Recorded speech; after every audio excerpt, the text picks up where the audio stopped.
Alright, welcome back everyone dito sa latest episode ng Deep Dive. Today we have a very special friend. I know it took more than 1,000 episodes for us to reach this point.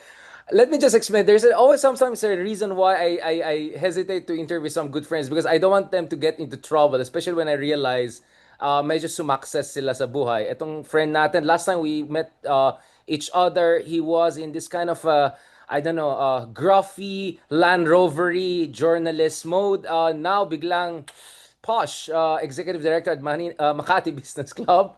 But today, he'll be speaking with us in purely personal capacity. Not Ronald Liamas level, but I'm sure definitely as free-flowing and breezy as possible. Thank you so much, my good friend Apa Ongpin, my fellow Baguio boy, also for joining us. Thank you. And I'm glad you mentioned fellow Baguio boy because I'm very proud of that. Absolutely. I mean, because nowadays, purong Baguio Boys, si Magalong lang pinag-usapan. No? Or, well, the great Justice Leonen is also from Baguio. So, we're all over the place, the Baguio Boys. Apa, obviously, you're speaking personal capacity, so abusuin natin yan, your latitude there. You've been a journalist for a long time. You come from a very prominent business family. You know your shtick, no? And you have lots of personal contacts. You know a lot of people very intimately. You ran one of the most influential magazines, lifestyle, politics, lahat na cover mo yan. But today I want to really focus on the economics of what's happening in the country. So, Apa, I don't know if you caught yung conversation ko with Dr. Lisandro Claudio the other week on his upcoming book, no? Which was really this discussion about the corruption discourse in the Philippines Yeah. and how that does not necessarily capture the full story, no? But having Mhm. said that, I think it would be a disservice to our faiths and to our nation and to the business community not to take into consideration yung epekto ng corruption. So pwede natin pag-usapan na, Apa, ano po yung perspektibo ng business community? At least a business community you are familiar with, you come from, again, in your own private capacity, dito sa issue ng flood control corruption, are things getting worse than, I don't know, PDAF days, than all of the Marcos Sr. dictatorship, corruption days? Ano mang level ng corruption natin and how worrying it is from a business standpoint? Well, I'm also a member of a group called the Philippine Budget Watch. No, it's a coalition of different, the church is in there and academe and so on.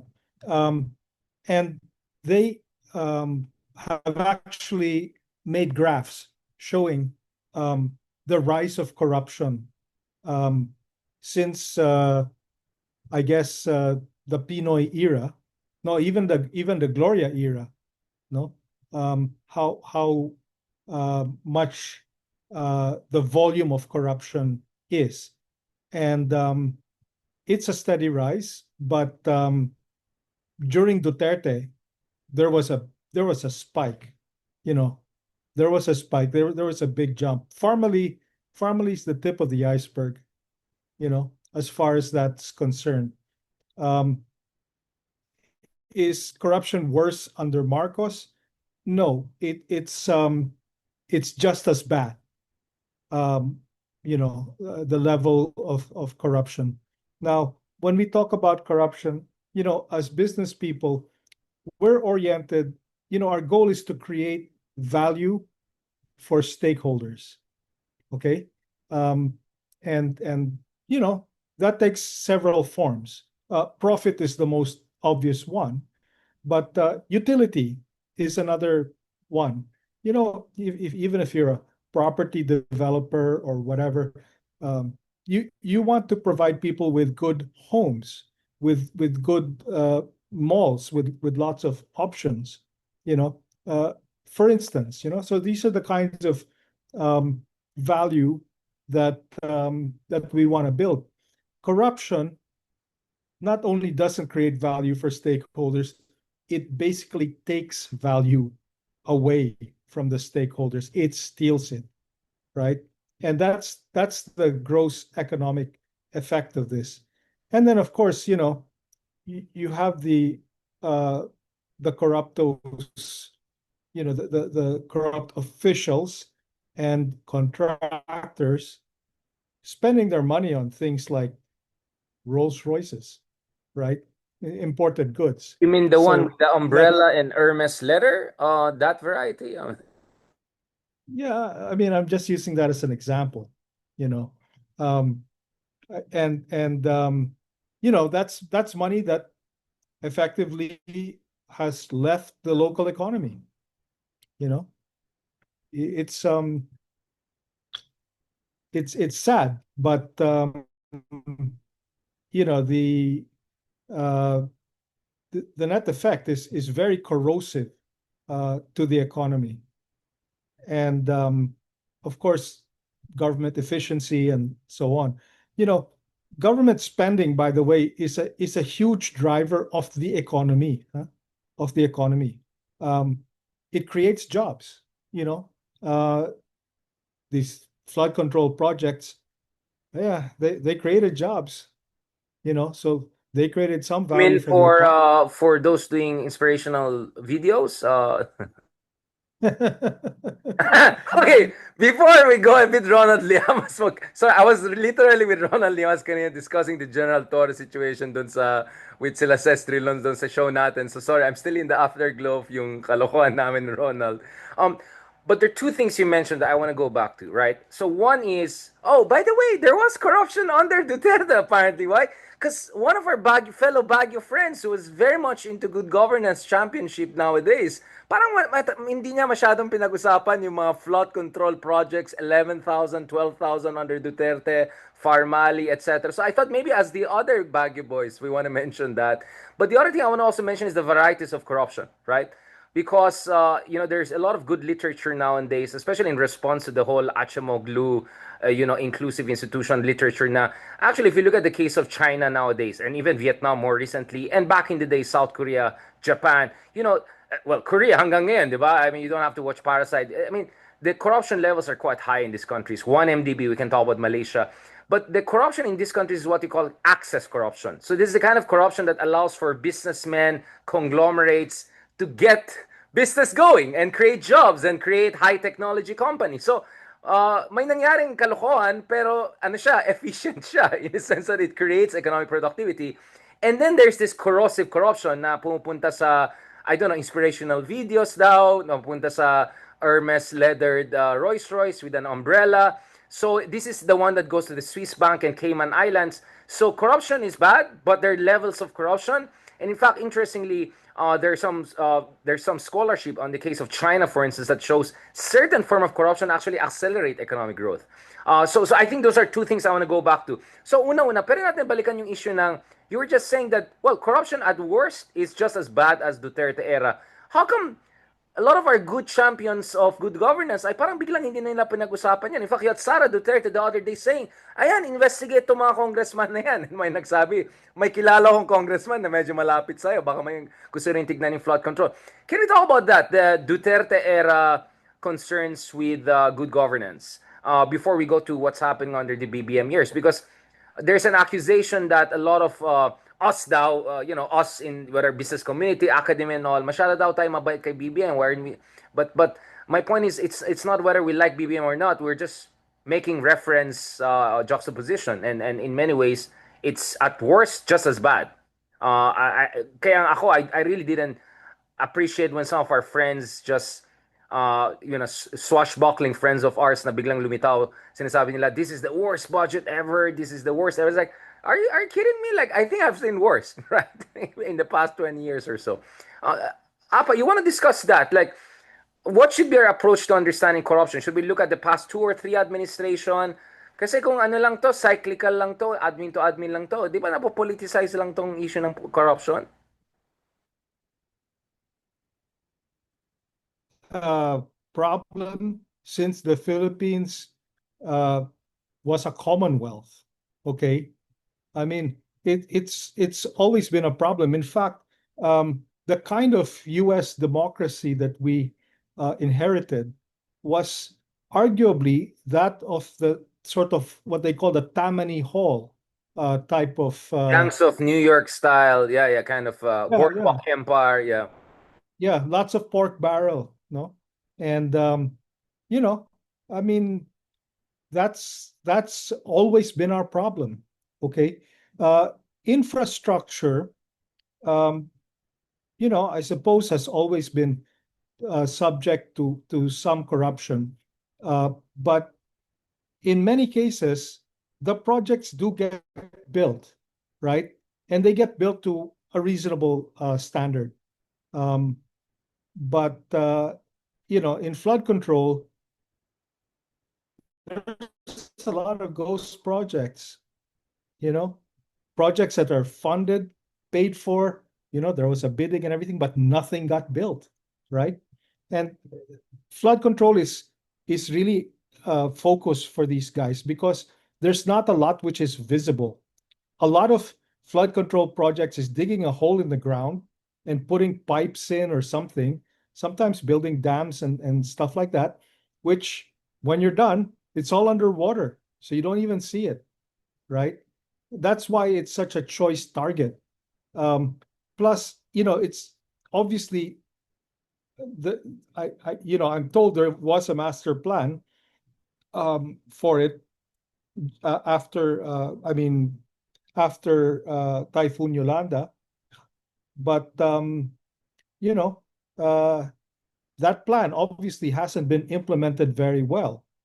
Flood control is very, very tricky. It's not. It's not. It requires rather advanced engineering to know what you're doing. Mm. Is that so?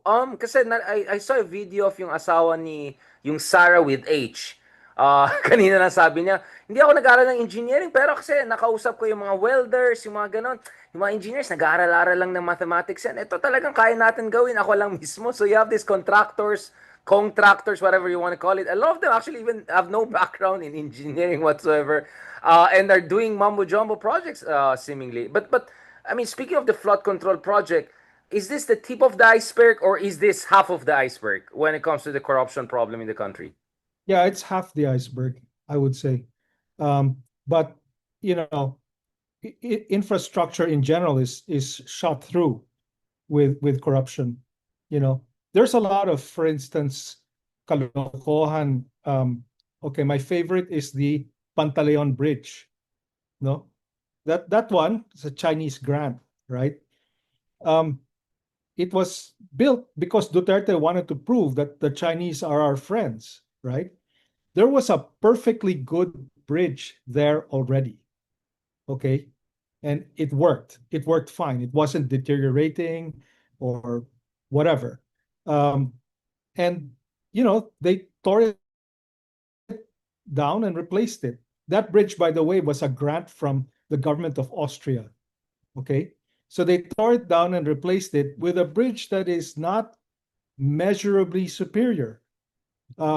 Yeah, I mean, engineering wise, okay, it's wider. It has 4 lanes, two on each side. But the problem is, um, they funnel into a 2-lane road, so it creates a bottleneck, right? Uh, Engineering, that basically, if you want to improve throughput, you want to improve flow, you address the bottlenecks, not the width of the pipe, right? And that's something that was basically ignored. So at the end of the day, it was a useless project, right? Well, worse Some, than useless, some right? Because it created traffic, a lot of money came in. I think the Chinese even brought their own workers. But you're right, yung yeah, idea na luluwang tapos biglang maging masikip. I mean, it's just so ridiculous. yeah. And then the Binondo Intramuros Bridge is another one. That one is really useless. Nobody uses it. You know, there's just rarely any traffic on it. It is the most expensive bridge ever built in the Philippines by length. The price per meter of that bridge is actually the most expensive. Again, it was a Do you have Chinese an grant. estimate? Do you have a guesstimate? Ano yung, are we talking millions of dollars here? Like, Yeah, yeah, yeah. oh, But the I don't Golden remember the Bridge. exact figures. What? Golden Bridge nga. So Yeah, ito I don't pala yung remember the golden exact. era of bilateral relations with China. But I'll say something interesting on this, right? So I always try to be really safe, and I coined the term pledge trap, right? Sabi ko walang debt trap kasi wala rin masyadong investment ng China, but the few investments that were there are, as you said, Mamo Jumbo.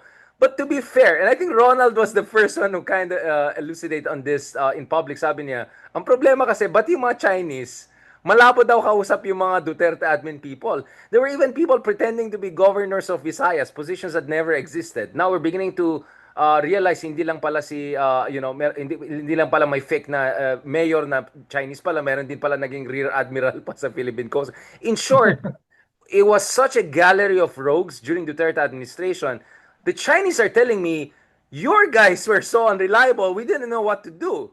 So we really didn't bring our A game because you guys were basically a bunch of clowns in the Duterte administration. A lot of them were just there to juice us out. At hindi naman na syunga yung mga Chinese, but they're smart. Diba? Like if they see you're trying to shake them down or something, they're gonna also be a little bit more, circumspect about it. So ako, honestly, I rather believe the Chinese over the Duterte people. I think in the in the hierarchy of sinong mas dodgy, I would say the Duterte people are the most dodgy out there. But I'm glad you mentioned the Binondo one because the Chinese ambassador is very proud of that, right? He keeps on saying that's a symbol of our bilateral relationship, blah blah blah. But I'm sure deep inside they're quite embarrassed by how things went wayward during the Duterte administration. But I want to also go back to this discourse on corruption.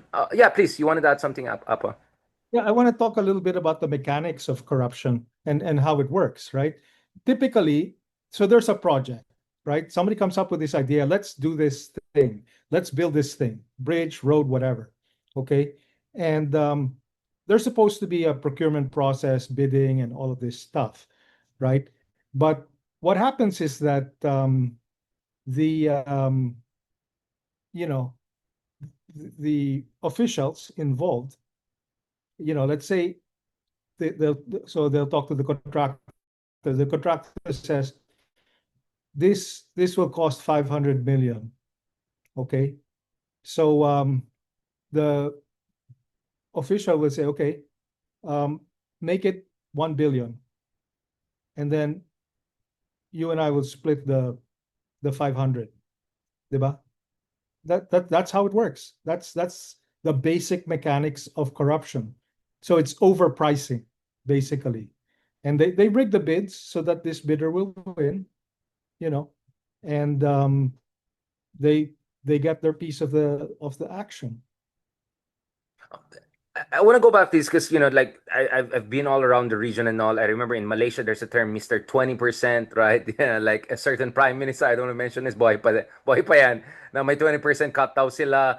Lumala pa dun sa isang protege niya, yung asawa daw niya may cut din na pinakamaraming Hermes collection in the world. I think people can guess who I'm talking. So you go across the region, Thailand, Indonesia, Malaysia, grabe yung corruption problems. So what makes the Oh, Philippines so special? oh, they have corruption problems, pero grabe dito sa Pilipinas. Yun nga, what During makes it so the special here? era, That's what I want to ask, yeah. yeah, that 20% became 60%. That's what Mayor Magalong says, right? Halos walang natira sa mga proyekto, in fairness Yeah, to. yeah. Naging 60% yan, you know. And up to 60%. But that's the general trend of these things. And invariably it's one of two things. It's infrastructure and ayuda. Huh?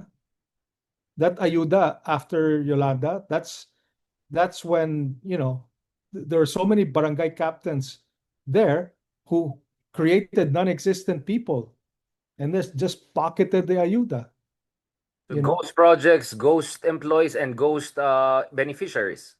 Yeah, yeah, We have so creative politicians, right? We have very the research and development department of our political dynasties is. I mean, is this also because in many ways our system is almost completely captured by political dynasties in ways I think there's no parallel. I mean, we had our friends from España, Latin America experts on this show the other year, and sabi na even compared to other Latin American countries, forget about Spain, it's EU member already. But sila, they don't have this level of concentration of power in the hands of a few families, right? Like you go to Congress, 80% at least may kinalaman sa dynasty. Do you think the dynastic politics also has an effect on this? Hindi lang contractors. Like it kind of feeds off on each other, parasitic kind of cycle. I have an unpopular personal opinion. My Go personal ahead. opinion. I like unpopular. Um, Dynasties are not the problem per se. Okay. In the Philippines, you have some dynasties who are actually very, very progressive. But Huh? they're exception to the rule. I mean, like I can count them with my hands. Yes, they are an That's my exception. problem. Like there are always gonna be some reverse of rotten apples, right? But isn't Yeah. the gravity of concentration power in itself a problem? Um, the problem is the concentration of power in local government. Hmm? We thought once upon a time that devolving more power to the local governments would help ease corruption. Um, the opposite has happened. It's increased corruption. No. Um, yes, local governments should have the power to decide their fate. They can't be ruled from the Republic of Manila, let alone the palace, right? And you know, the the for instance, the issue of the role of the Department of Budget and Management, you know, um, the way it's evolved is that the DBM no longer has the power to hold these local governments by the neck by saying, we're not going to release your funds.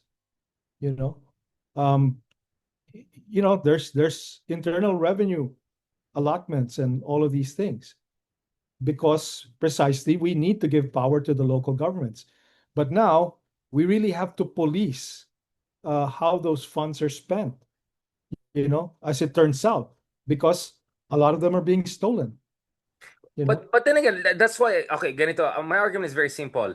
Mahal ang elections sa Philippines and it tends to be a competition between a few families if not two. And at worst, among within a dynasty, intra-dynastic, yun yung sinasabi na obese dynasties. Again, this is not about being politically correct. This is a term that Ronald Mendoza and some of our political economists use. Uh, Ako kasi for me, a lot of the root of the evil, and this is where the concept of bossism comes from. Seidel, Benedict Anderson, they were discussing it, speaking of the American model, is that dahil napakamahalang elections, ang nangyari kasi dito is yung mga dynasties ay nagko-compete basically for vote buying, right? At magastos, basically magastos. So, kailangan nila ito yung mga proyekto na yan para magkaroon ng ROI at magkakaroon ng sustainability. So, kumbaga, hindi mo ma-separate yung dynastic or interdynastic or intra-dynastic competition from election expenditure and from election expenditure dun sa corruption. Kumbaga, it's a corrosive cycle eh. Vicious cycle. Kaya nga, for me, may kinalaman pa rin ng dynasties dito eh. Although I completely agree with you, there are some quote-unquote dynasties na you could even say progressive, right? But for me, if you look at it at the systemic level, elections pa lang, yun na yung ugat ng problema sa akin. Napakamahal ang elections sa Pilipinas. I've talked to many monitors, international monitors from Europe and all. Sabi nila, we honestly have a problem even classifying our country as a democracy because when we go to certain areas, it's open vote buying, shameless. And sabi nila, how is this even a democracy? When votes are being bought right and left by basically one or two dynasties or members of a single dynasty. Yeah, well, it's a democracy because you have the freedom to sell your vote. Well, I would say it's capitalism. Like that's, I would say it's more of individualized capitalism, kumbaga, rather than democracy. Pero so kasi you raise yung issue ng American system eh, yung 19th century populist, corrupt American system. And ako, doon ko rin nakikita sa election may problema talaga tayo, lalo, and here I agree with you. Maraming local government level may ganitong problema. Now, going back to our good president, Duterte, our best president ever, he was pushing for federalism, which would have made it even worse, right? You're basically Yes, creating yes. imperial Manila, but at the regional level, right? Like I don't know, Baguio for the north, I don't know, Davao for the this, for Cebu for like you don't want that, right? Well, you have it with BARM. Hmm? BARM is essentially, you know, an autonomous body, like a federal state, right? So let's see how that works out. Well, we had like 50 years war for that, so I would say it's a special case, diba? Yeah, our arm certainly did not work out.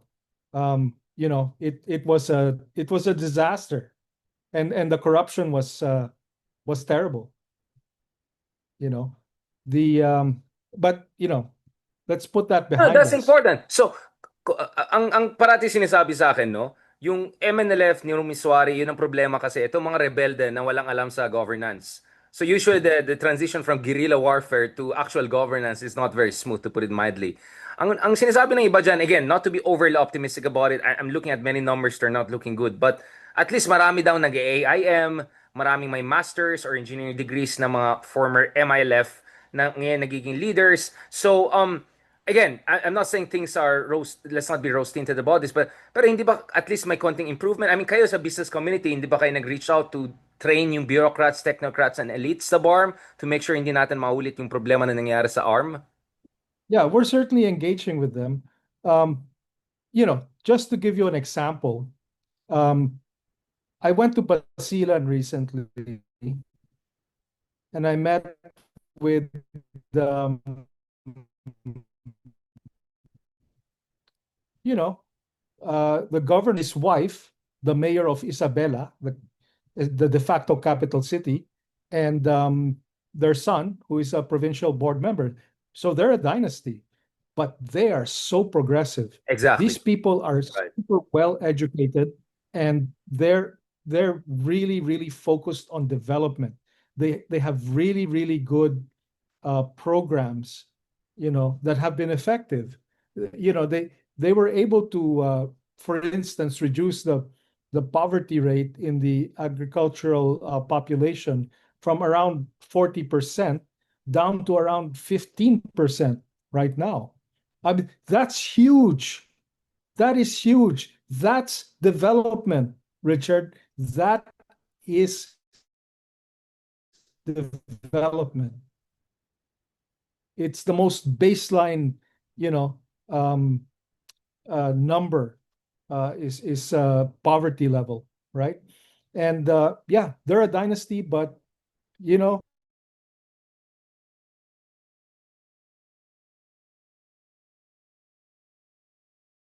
I'd vote for them. They're the Muslim intelligentsia.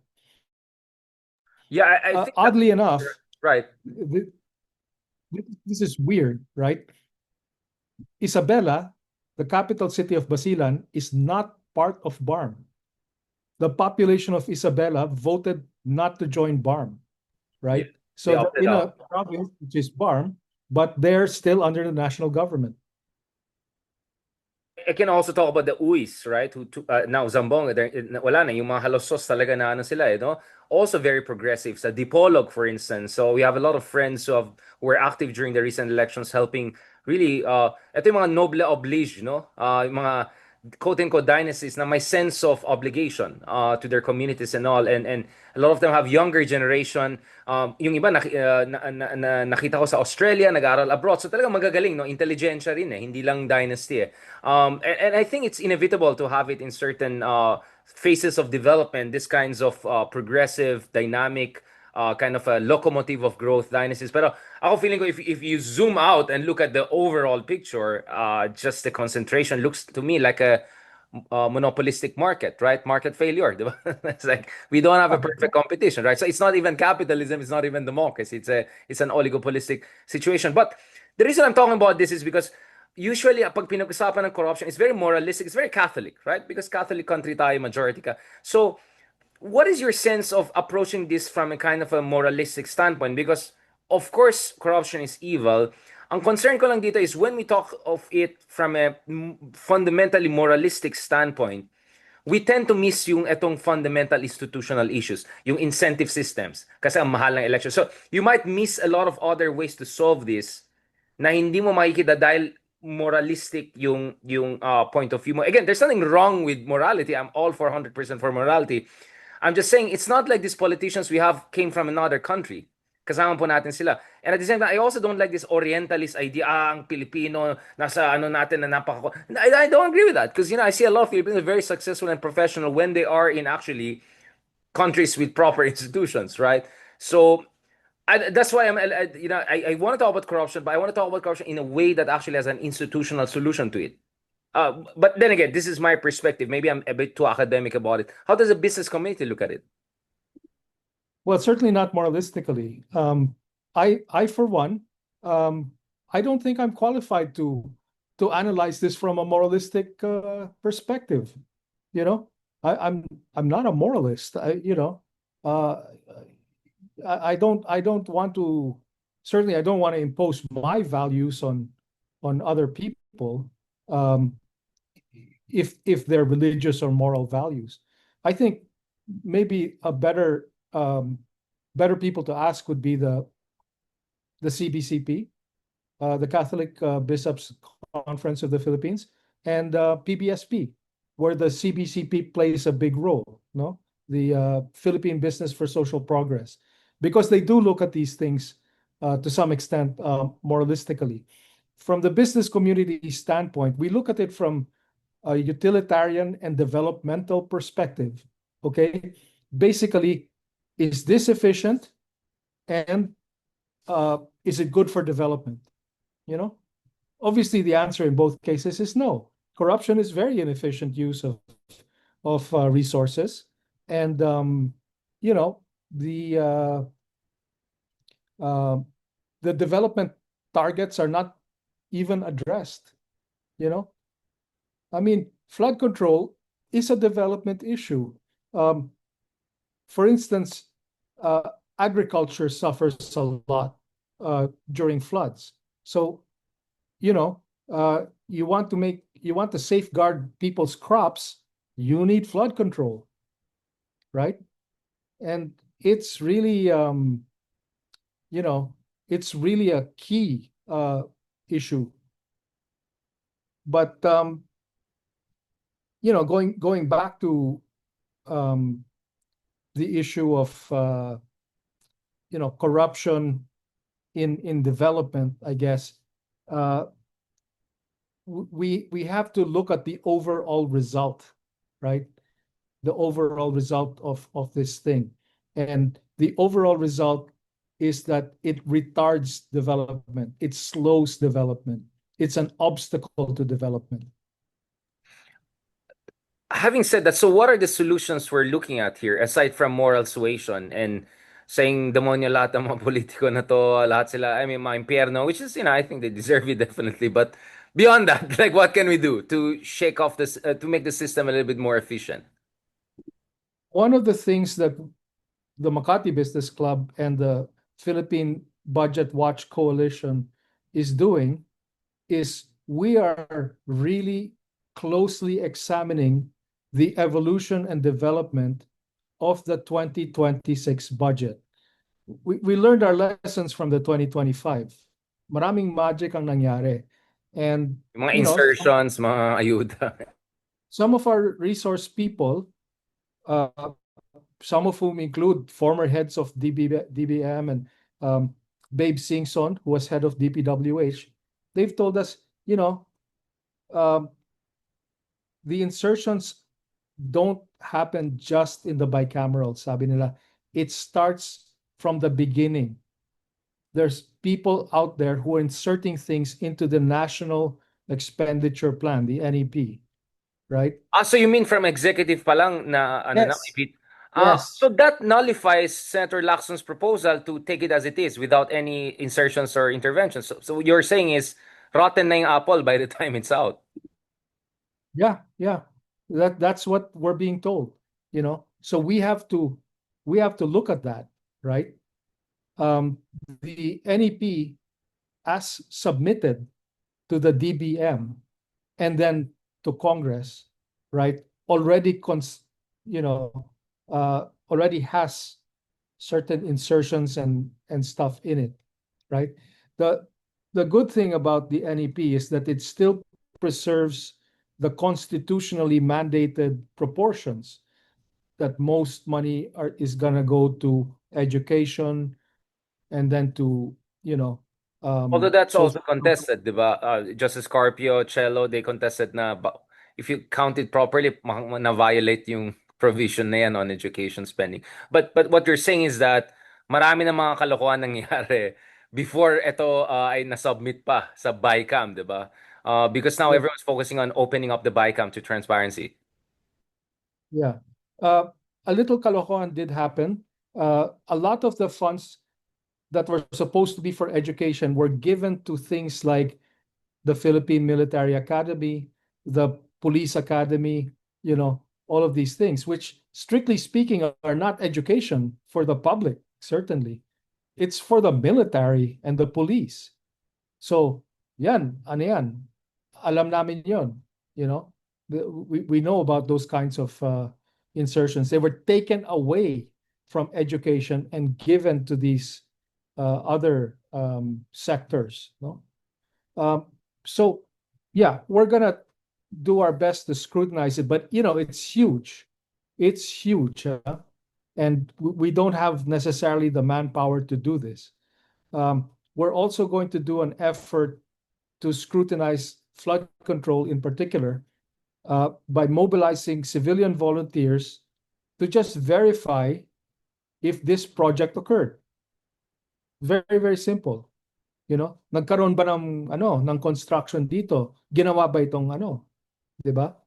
Um, this is the job of the Commission on Audit, but obviously they're swamped. They can't Or do even that. compromise, di ba? There are reports na yung asawa ng isang COA commissioner, medyo involved na rin sa mga kababalakan. So, kahapon we just had Heidi Mendoza on this show saying also fiscal autonomy is very important, and nape-pressure minsan yung mga COA appointees sa mga legislators na ayaw nila yung mga nangyayari. So, unfortunately, who guards the guardians, right? Or who makes sure the guardians are protected enough themselves, right?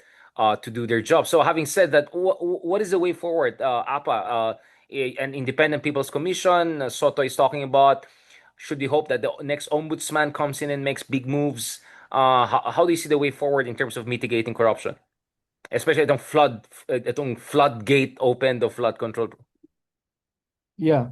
Well, we are proposing several solutions, no? So this is what we're doing for the budget. Scrutiny, transparency. If somebody's gonna make insertions, we're gonna say, hey, the guy making these insertions is this guy, you know, and that the closed door bicameral, no way. So, We're not contact going. tracing, nagka-contact tracing. Yeah, no. Now, also, as far as the business community is concerned, a big focus of corruption is the Bureau of Internal Revenue and the Bureau of Customs. That's what we have to deal with, right? And we're proposing solutions to these things, no? Because, you know, I, no matter what, these things scare off investors, and there are several people who have already pulled out because they can't deal with it. You know, in terms of infrastructure, one of the things that we want to propose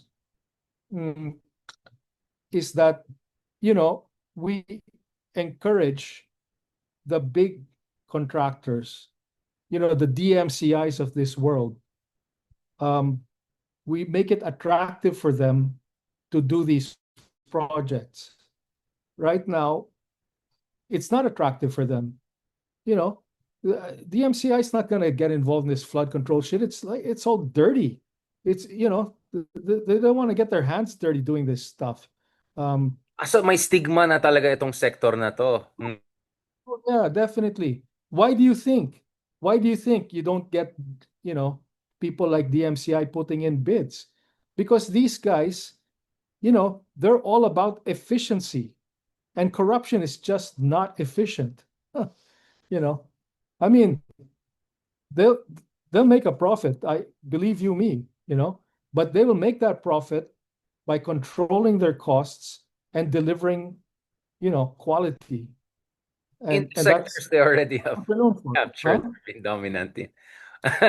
So, in Yeah. short, the low lives are the ones going to this flood control mumbo jumbo. Is that how? These are the grifters? Yeah. I mean, you saw the list of contractors. You know, you don't see DMCI, you don't see EEI, you don't see FF Cruz, you don't see any of these people because, why would they bother? First of all, it's small potatoes for them. Huh? These guys do much bigger projects. But sana, we could have firms with this kind of integrity doing these So projects. PPP, you're looking at PPP, Oh, like. no, no, no. I don't want PPP. I want it to be Mhm. attractive for these guys because they won't have to deal with all of the dirt, and they can do this as a legitimate, you know, project. So how do you see that going on? So like clean it up and then bring in the big guys, or the big guys can already help with cleaning this up and taking out all the grifters who have been parasitical in this sector. Well, I don't know, I don't know what the solution is at this point, but that's sort of the goal, right? Is to bring in, really reputable people to do this kind of work. It you know it would take a huge amount of investment on their part, not just in manpower, but in terms of resources and equipment and so on and so forth. So it has to be attractive for them. But yeah, I mean, basically, you have to pay for integrity. But at the same time, you know, um, we're paying much more for lack of integrity. I see. I see. So you have to clean it up so that the pros come in, basically, right? The league has been taken over by the goons, diba? I want to go to the second part of our discussion, and I hope this is just beginning of a long series of conversations, just with because ang dami nangyari. There are many things we can discuss. Let's talk about BBM because the last time we discussed, we met in person. I'm not going to go into details. We foresaw the return of the Marcoses, basically, right? I mean, just to put it mildly, right? So here we are, 2025, against the grain of everything we have witnessed, the unit team, the falling apart of the unit team, all of these scandals, anomalies, and the ongoing, brouhaha over General Torres' perfunctory dismissal.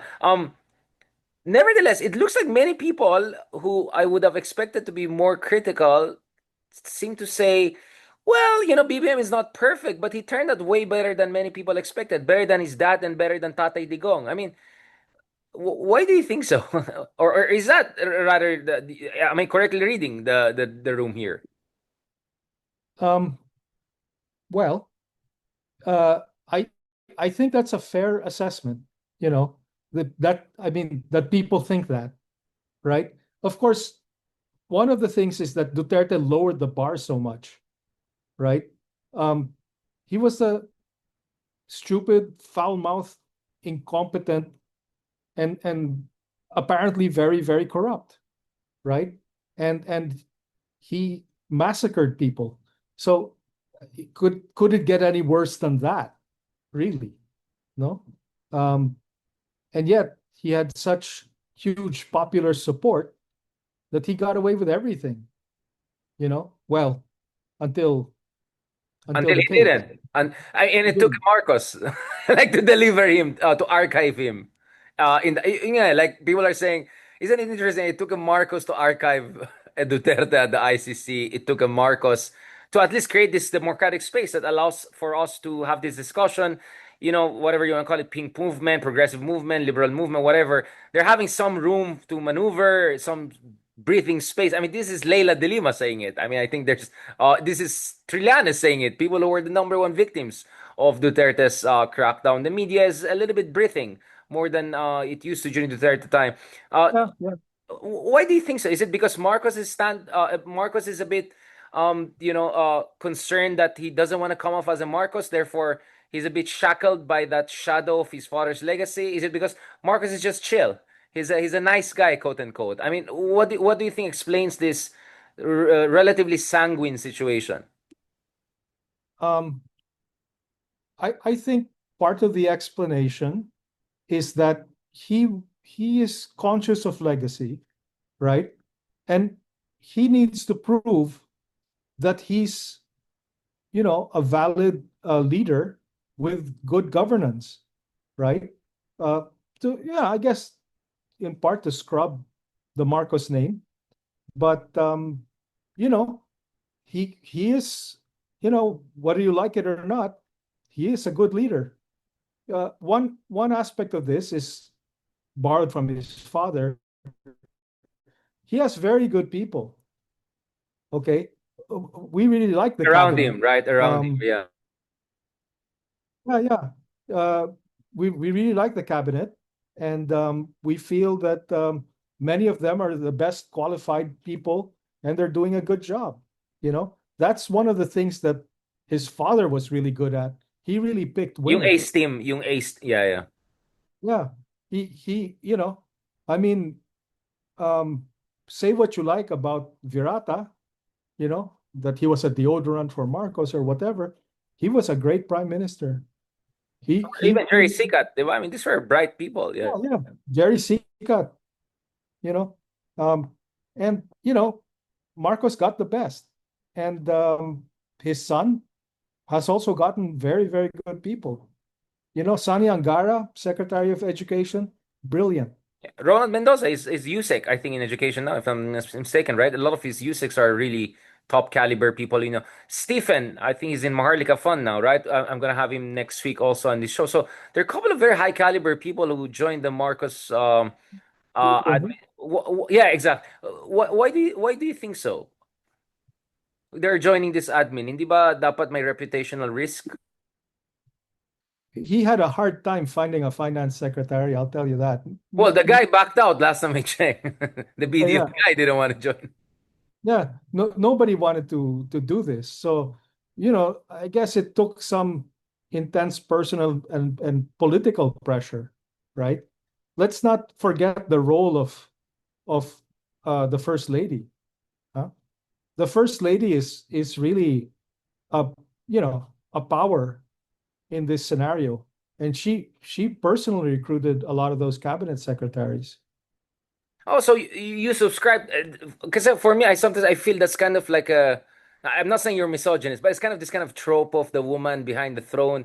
But I mean, BBM himself has good sensibilities, right? It's not like he's a neophyte. You have pictures of him with Mao Zedong in 1974-75, normalizing bilateral relations as the heir apparent. I mean, this is a guy who has been among the elites of the world. He has seen the world. I mean, Yeah, he's yeah. No, he's not I'm new to not power. I'm not saying that the first lady is the power behind the throne. She's the power behind the scenes. Okay, she does not present front and center to the public, but she's running a good part of that show. You mean Um, including drinking the champagne of Chizo Scudero? Like, well, I don't know about that. That's politics, right? But in terms of day-to-day management, hey, this is a person who started a law firm, and within a decade, it was top 10 in the Philippines. she's You so know, New York, yeah. she didn't do that by accident. She did it because she's a terrific manager with formidable people skills. All right. And Mm. definitely her role in this you know in this leadership is not to be downplayed. So that's the improvement on his dad. Because, sa amin mga Ilocanos, not me, but the blame is always, Marcos Sr. was great, kaso he didn't have the best choice for but at least with BBM, I think a lot of us can say he had a good eye for his life partner. And I heard he's a good dad, apparently. Like he really takes care of his son and family. I mean, he's an improvement on his dad in that sense, isn't he? Yeah, yeah. I mean, in more than one way, he's an improvement on his father. um, Marcos Sr. was a terrific leader. My uncle, who was his Department of Trade and Industry minister, a minister of Trade and Industry, to his dying day, he always insisted Marcos was the best president the Philippines ever had because, he gave me the authority uh, to do what needed to be done, right? I mean, I had to ask permission, of course, but he said, that's what you want to do, you do it. Okay. And, he was very decisive. He backed up his guys, right? And he had a development agenda, right? Yeah, and that's So why I really suggest people check Leloy's book because he explains why it failed, right? Basically, based on conversation with Jerry Sikat and a lot of people who said, kung sana lang nagsimula ng Pilipinas ng a few years earlier, katapat natin ng Korea, na-avoid natin yung oil crisis, and I would say most importantly, yung sickness ni not ni BBM, na Marcos Sr., right? Which obviously affected the system. But again, baka sabihin, ito naman, dalawang Baguio boys singing the hymns of the great man, the most amazing man. I'm still critical of the Marcos Senior administration in the sense that I felt somewhere it really got completely out of control, not only in terms of human rights and democracy, but also in terms of economics. I mean, the corruption, I, the I don't decadence. I mean, it was all over the place. I don't agree with my uncle that he was the best president Yeah, that exactly. I'm just clarifying kasi baka ma-misunderstood tayo eh. Yeah, yeah, yeah. Just making clear. I spent my college years fighting Marcos. Exactly. I know, I You know, I know, know. I walked in all of those demonstrations, and you know, we were actively campaigning against him, right? And my father, of course, was one of the people who you know brought Cory to power. I mean, ultimately, you know, And yet, and but then and yet we can say he was different from Digong. I mean, Digong was just no discipline, no depth, no systematic approach, right? I mean, that's my point. Like these are the two major autocrats in our history, right? Digong was like I don't know, Autumn of Patriarch kind of autocrat, yung parang yung Caribbean, Codillo, like and Marcos was more like General Franco. I don't know, much more kind of a standard, systematic kind of, I would say, dictator, right? I'm just putting things into perspective. yeah. I mean, Marcos definitely was very bright and he was an intellectual leader. I mean, even from a political standpoint, he wrote all of this stuff, Or ghost written. I'm sorry, I'm cutting you right. I'm very conscious kasi yung mga DDS. They're really watching us. Not that I'm concerned, like, but I know they're watching us and say, ito na mga to, mga loyalist na to, mga to, or something like. I'm just clarifying to them, we're giving credit where credit due while also being aware of facts. Unlike our DDS friends na one day unit team, one day kalaban ng Marcoses. Yun yung problema sa kanila. Yeah. But okay, let's fast forward to the present. Um, history will judge Bonget Marcos. And I think, it looks pretty favorable at this point. He's provided, a reasonable level of governance and leadership. And at a time when the country needs great reform in both, no? So you know, it's yeah, I mean, he's not just better than Duterte, right? Because anyone's better than Duterte. But I think his actions, he's made a few mistakes. He's had a few false steps, you know, but that's always going to be the case. Um, as a voter, I would say, you know, he he turned out better than I thought he would. I didn't vote for him. Yeah, none of us have voted for him. And I just want to say, it's the last part for our discussion. Having said all of these things, ano mga gusto natin makita sa mga legacy years ni BBM for him to really institutionalize the good things you're saying, but also to really make a dent in terms of dealing with this runaway corruption, flood control scandals, and not to mention the Duterte threat. Duterte comeback is still a very distinct possibility. There's the issue of agency when it comes to corruption. You know, um, just because a guy says I'm going to defeat corruption doesn't mean he has the means to do it. I mean, this is so deeply ingrained in our political culture, and the problem is really our political culture. We have a political elite consisting largely of dynasties, and they've institutionalized this form of plunder or whatever, no? Um, and in many ways have also made themselves an economic elite rivaling the private sector business.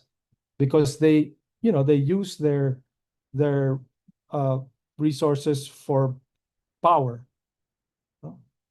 and that that is really the issue. Could anybody solve corruption completely? Um, I think he can take the steps. And, he took a big political risk in the SONA by pointing out this thing and saying, okay, first of all, I'm not going to sign any budget that doesn't conform to, the constitutional proportions. And secondly, I'm going to fight corruption. I'm going to fight corruption in flood control. Yeah, but, you know, that's a big political risk because the center of corruption was the people he was talking to at that venue. It's Congress and it's the Senate. Tip of the finger claps I saw that day. Yeah, I Yeah. mean, there's a risk that this could explode in his face if it targets more his allies than the other side of this equation, right? Let's talk about senators, right? Some of the senators allegedly even had contractors as one of their top donors and all of that. So, really, last thing on this, Apa, as we close this, at least hopefully opening discussion or series of discussion, anong mga pinaka-concerns ng business community? And is the business community concerned that there could be a Duterte comeback? Because I keep on hearing this from the foreign diplomacy community. They keep on asking me, Richard, okay, one of the things we like about Marcos is itong multilateralism, West Philippine Sea policy niya, etc. Pero will it still be there if Marcos is gone, especially if Sara is an ex-president or someone close to the former president, diba? So I want to see what is a business community's perspective to the degree that you can say in your private capacity. How can we Duterte proof our economy or reforms for that matter? Um, Geez, uh, this is a tough question to answer. I You don't want to want give to a provisional now and then we'll have a better one next don't want week. to speak on behalf of the entire business community, but Sure. the ones I know, the people I talk to about politics and so on and so forth, yes, we're worried about a Duterte comeback, especially in the form of Sara, who can't explain how she spent all of those funds, right? That's that would be a disaster for this country. The problem is that the solution has to be political, right? Marcos has to present a successor that is both electable, right, charismatic enough to have that kind of grassroots support, and um, I guess still will, I guess, embody the values um, of governance that he is expressing, like the war on corruption and that sort of thing. And right now, there's nobody on the horizon. Obviously, Martin Romualdez uh, is the sort of nominal candidate for the successor. He doesn't have grassroots. I don't think he's, you know, they could even buy an election where he would win, right? Charter change. What if they push for charter change? Is that something that would worry the business community? Not federalism, but parliamentary system or something like that. Um, that's I mean, look, we tried parliamentarism and it didn't work, right? Parliamentarism is a form of democracy that concentrates power in the elite, all right? And that's precisely what we're trying to avoid. The elite uh, has had the power in this country since independence and has abused it, you know? So we want we want a candidate who will work in the best interests of the population, even if it's stuff that they don't like, you know, like taxation, that sort of thing. Um, I mean, you got to take your medicine if you want to build Yeah. this economy. And as I keep saying, in the Makati Business Club context, the growth rate is remarkable. We're the fastest I was growing about to ask that, right? But in spite of everything, we're still the fastest growing. We just missed the upper middle income by what, $26? It's not like a totally horrible story, isn't it? No, it's deceptive because 5.5% GDP growth, while impressive, does not represent poor people getting much richer. So inclusive development still is the problem. Yeah, that's exactly what it is, right? It's the rich getting richer, right? So, industries are growing and so on, but the, you know, uh, we have not exterminated poverty, um, which many of our ASEAN um, counterparts are on the road to doing. We need inclusive development, right? I mean, hats off to the president and his team for achieving 5.5% and yet keeping inflation below 2%. Um, you know, I mean, that's a that's a dream in Argentina and Turkey. It's like they have like yeah, 70, that's 80, a fantastic 100%. Yeah, yeah. performance. Yeah, because I mean, high growth rate usually equals high inflation. That's the delicate balance that central bankers tread all the time. But in this case, you know, because inflation really hurts the poor, right? Uh, like the recent move of Congress to increase the minimum wage by 200 pesos across the board. I mean, what are they thinking?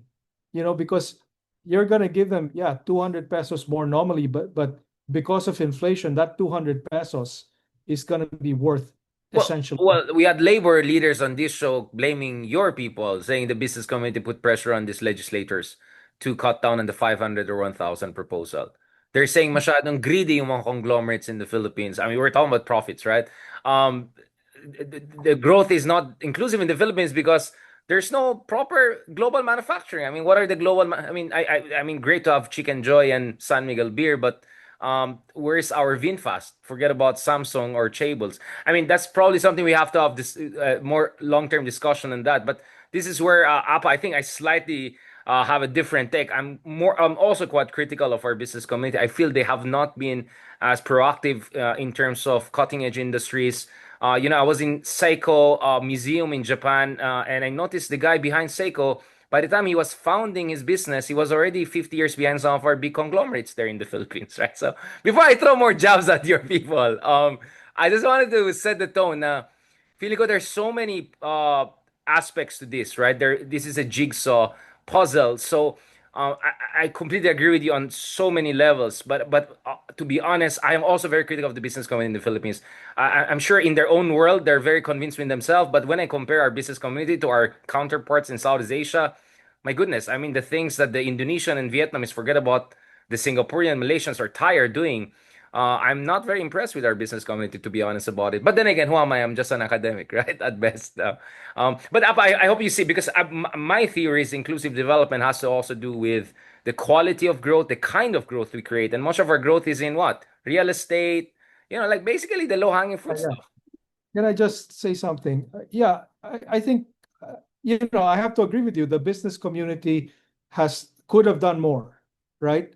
But really, the sector that needs the most help is agriculture. Poverty in the Philippines is centered on agricultural communities.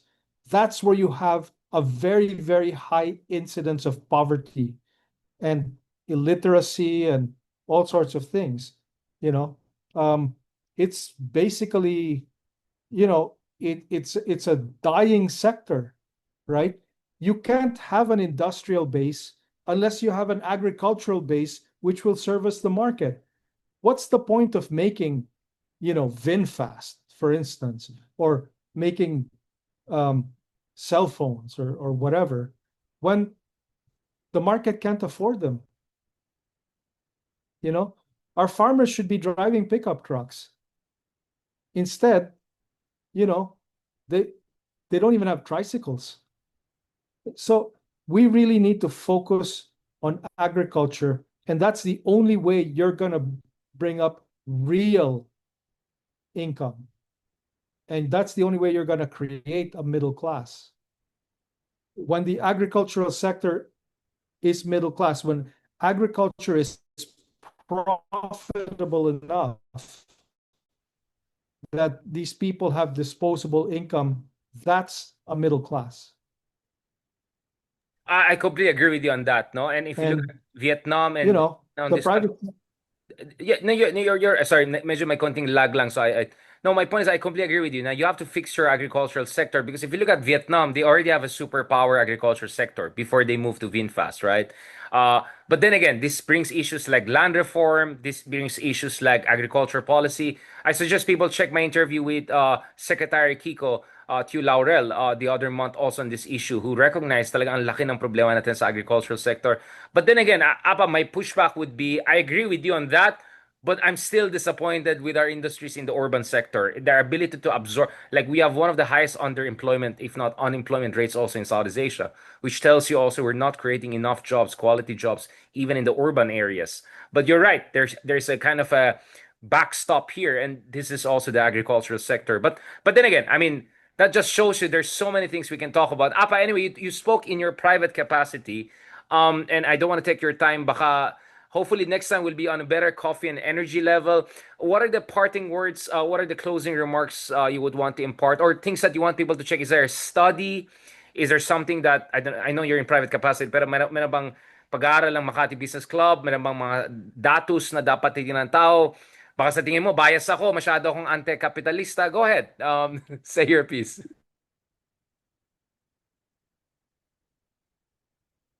because I really respect your open-mindedness. You know, I know you have your analysis, but you're willing to listen to all the points of view. And I think that's what makes it valuable. That's what makes this podcast valuable. You know, you're willing to